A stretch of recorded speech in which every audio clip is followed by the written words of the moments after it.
folks, it's an odd thing for a grown man to sit here with a little tripod holding a GoPro filming himself, but it is after Labor Day, which means that we are getting back into the shop work fairly heavily now that we can. The haying's all done, we still have bales to move. The Griswold family vacation is done. I have tool orders that have come in that I have to complete, so we're going to start just chipping away at that. With fall usually comes an increase in the videos. Now I made a beautiful chef knife, if I do say so myself, here a couple weeks ago. We sold it. That was my first, honestly my first, I'd say for me, high dollar item that is moved out of the shop. I have to edit that film down. I went to a chef in Florida who has a line of spices. That'll be kind of neat. But tonight it is clean up the shop a little bit, fire up the forge, start breaking down material, and start forging out, getting ready for the fall production forging. I have not had a chance to really work with the website much. I've been selling so much through Facebook and just emails coming in from people that I honestly have not been able to put any stock up on the website. Now, what we have to do right now, I have a bunch of 1.5-inch chisels to go. Now, if you guys are looking for 1-inch and 2-inch chisels, I also do those, but I have not been able to, like I said, get them on the website. I've just been sending them out as quick as they get made. I've not been able to get a stock up. We're going to pause on the draw knives for a little while and get this other stuff caught up. I do have one that I need to finish up for a customer who ordered a chisel, which is all finished and sitting here ready to go. He's just waiting on his draw knife. So I appreciate everybody's patience. Like I said, keep in mind, I have a very busy job and the summertime is beyond crazy here, but now that we get into fall this time of year, I'm able to do a little bit better being out here getting things done. So we're just going to start cleaning up, vacuuming up, all that good stuff. So anyway, stay tuned. I hope you enjoy it, and I'll catch you on the other side of it.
I could comfortably work on about 3 of these at a time.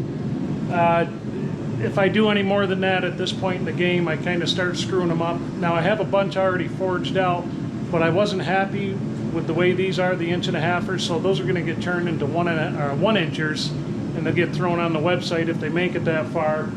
But 3 seems to be my magic number. So all we're doing is we're drawing out our steel. We're going to get everything the same width. I forge it over about 1/8 of an inch widthwise that I want. That way I can grind it down to where I want it, get it nice and clean, all that good stuff. It just seems to work out really well. And that's all we keep doing it. But I'll tell you what, it's been in the high 80s, low 90s here for the last week. It is hotter than 2 rats screwing on a wool sock in this place right now. And yeah, I'm going to pass out good tonight.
In the name of streamlining the process, we're always doing things a little bit different, making things a little more efficient.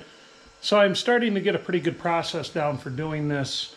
You figure after you make a couple dozen of them, you ought to start, getting a little bit faster, a little bit more organized. And I'm finding that if I notch the steel where I want to put my, looks like a socket, but really what we're doing is a tang chisel, actually works really well. Like I said before, we're kind of basing it kind of on the Japanese style and the construction of those chisels, and they're really stout, really strong, especially in a good hardwood like ash where it has interlocking grains, doesn't blow apart when you beat on it with a wooden mallet.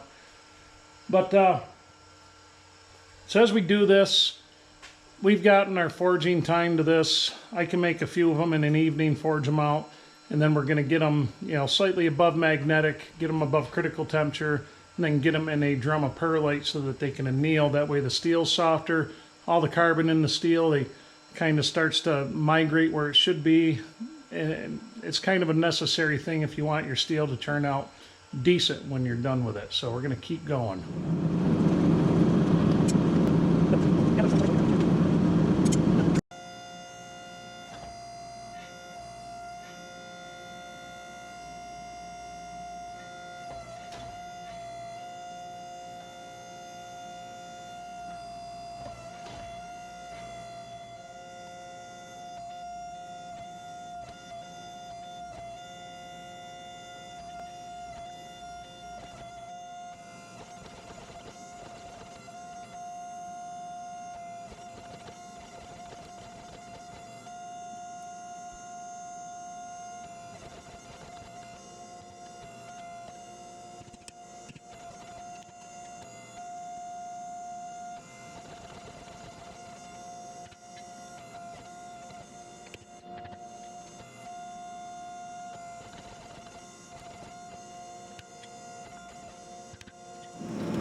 I learned tonight that running the GoPro in a shop that's about 130 degrees for more than a minute is not good. A battery exploded in there.